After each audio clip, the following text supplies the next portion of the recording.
Dr. Morris, thank you so much for taking the time to interview with us today. I just have a couple questions about inflation and fixed reimbursement.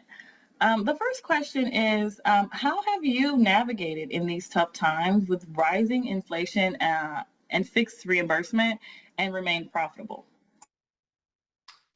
I think for our group, trying to thread the needle for the problems with the rising cost of delivering care, but yet having kind of a static reimbursement. We've tried several different things. I would say the most important thing is just understanding that revenue doesn't always go up. And physicians may not like hearing that, but as a group leader, we somewhat set the tone for organizations. And the recognition that we're rewarded handsomely for the amount of work that we do generally. There are going to be bumps in the road where we feel like we're working harder than we should be.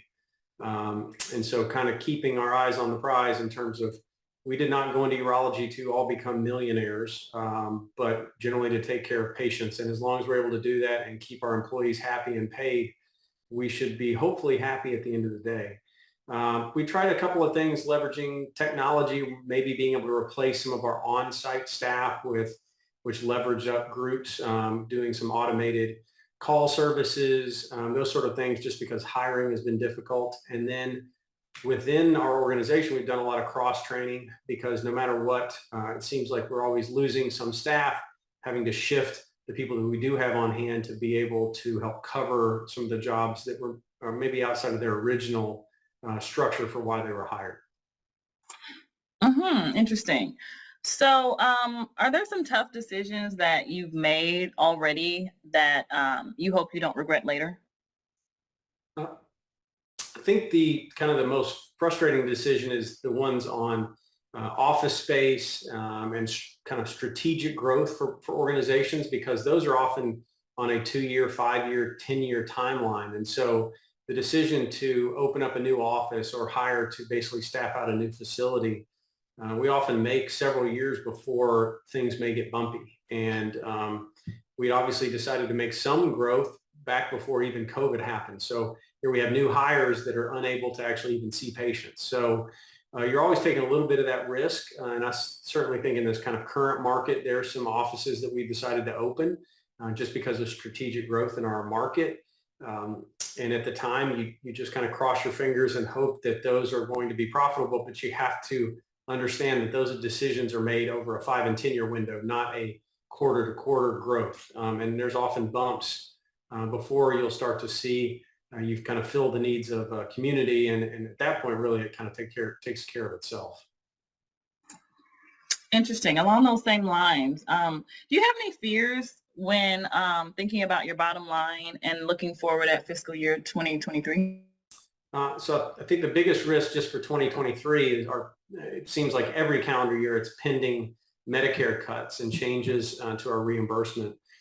There's several major operative procedures that have RVU drops this pending year. So the same amount of work for a physician and a staff on December 31st is going to be rewarded differently January 1st. And so that's always a bit frustrating because they never seem to go up. And so it's unfortunately the wheel that we're running on feels like we have to run faster and faster just to kind of maintain our place. So Medicare cuts are probably the biggest pending one. That's a legislative change that really we don't have a whole lot of control over. But then 2023, I think, is just going to be tight for a lot of our labor markets. And it's always a challenge for us to hire people and be able to reward them enough for them to stay motivated and want to grow and develop within our organizations and not just job hop from one organization to another. That's understandable. So we hope everything isn't doom and gloom when looking forward to 2023. Are you aware of any positive changes coming down the pike in terms of legislation, reimbursement? It's always tough to find kind of the positive nuggets that are coming from legislation. They tend to be quiet and then almost unexpected, at least in my experience. And certainly LUGPA has a great kind of force on the ground in DC, and they do a good job of trying to keep us updated in what changes are coming. But what gets the most attention is always the negative changes. But I think there's some general positive ones.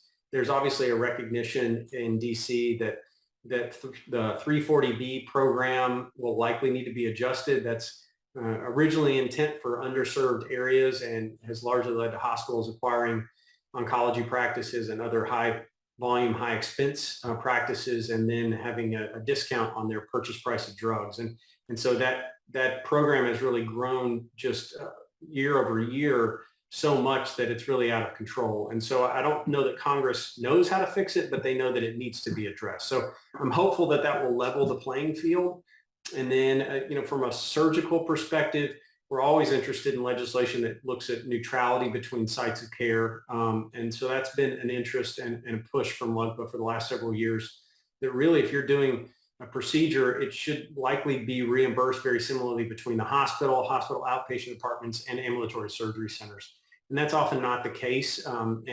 And the hospital legislation and lobby has a lot of support and drives reimbursement to be maintained at those facilities. And so I think there's a lot of interest from LUGPA in trying to level that playing field so that we can compete, because we often are a lower cost site of care. But if we are reimbursed at a much lower level, often procedures that are very profitable for hospitals end up actually being loss leaders in surgery centers. Right. Yeah, I see that.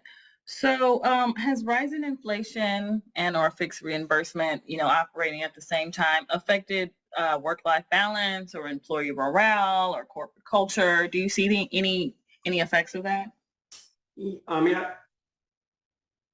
I think that the cost for care for a large groups such as ours, I mean, not large groups for us is 100 employees or so. Now, there are certainly large private equity groups that are talking about hundreds and hundreds of employees, and that's maybe a different situation. But for most organizations that may be less than 100 individuals, the focus on keeping it as a family atmosphere often helps you kind of navigate those a little bit tougher times. The staff really doesn't see these issues because honestly, their pay has done nothing but go up the last few years, just because of our need to pass down raises, cost of living increases, things that are trying to keep them within our organization. So really, it's more the culture at the top that sees these pressures, where the bottom line at the end of the year maybe isn't as good as it would have been in the last few years. And so it's important for the physician leaders and groups not to have a disconnect between what's felt at the employee level versus what's felt at the partner level. And I think that the smaller groups are able to keep kind of that family organization, then it's a little bit easier for that culture to continue. But we don't, as physician leaders, need to have our stress and anxiety about this turn into a doom and gloom message within the clinic, because the staff pick up on that. And I mean, being employed in a urology office has been a growth opportunity for many people. And so we need to try to keep the positivity there, that the focus of like, look, we're taking care of you. We're giving you cost of the living increases. We'd like you to be with us. We want you to grow in our organization. And as long as we continue to do that, I think the morale in the clinic is fed by the physician energy. And if we show up at work every day upset about how reimbursement is changing, the staff quickly figure that out, and they feel like, oh, maybe this isn't a stable place for me to be. When in reality, it's a very stable place. It's just the take home may be slightly different than it was in the years past. That's interesting.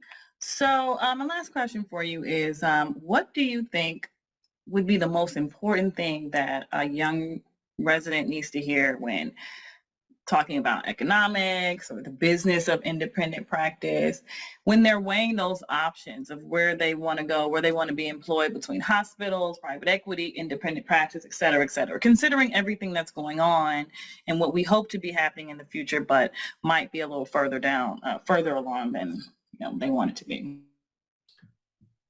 So I think residents that are ending the end of their training, the most important thing is to keep their eyes open to all options. It is very easy in a heavily academic focused residency program, or even a community focused training program, to get skewed just by the people that you're around in terms of the pros and the cons to that type of hire and organization. And so you're often not exposed. Academic places may not be exposed to large type independent practice. Many sites are not exposed to private equity because honestly, that's a new thing over the last couple of years. So it's number one, keep your eyes open. Number two, be honest with yourself about what you want with a job. Do you really enjoy the professional interaction of writing, collaborating with other organizations. An academic position may be what's best for you. There's a lot of that collaboration and research and those sort of growth opportunities in large urology independent groups now, more so than there was 20 years ago.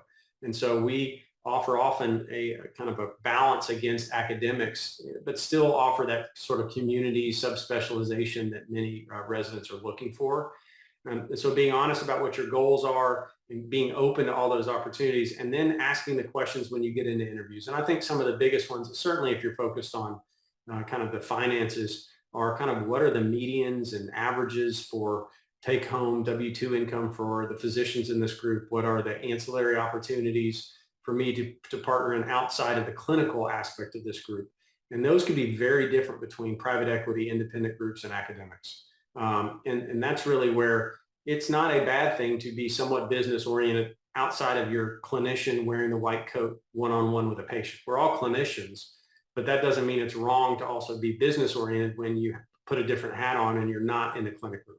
And so I think that's important to recognize, is that none of these organizations stay open if we don't have someone who's willing to look at the bottom line of the finances of the organization and make decisions that may not necessarily be perfect for one-on-one clinical interactions, but they're more for steering the organization in a way that it can continue to employ our employees and continue to pay their benefits. And that's just as important as the community service we give in one-on-one with the patients. Great. Dr. Morris, thank you so much for taking time to speak with us today. This was really informative and really helpful. Thank you so much. It's my pleasure. Thank you very much.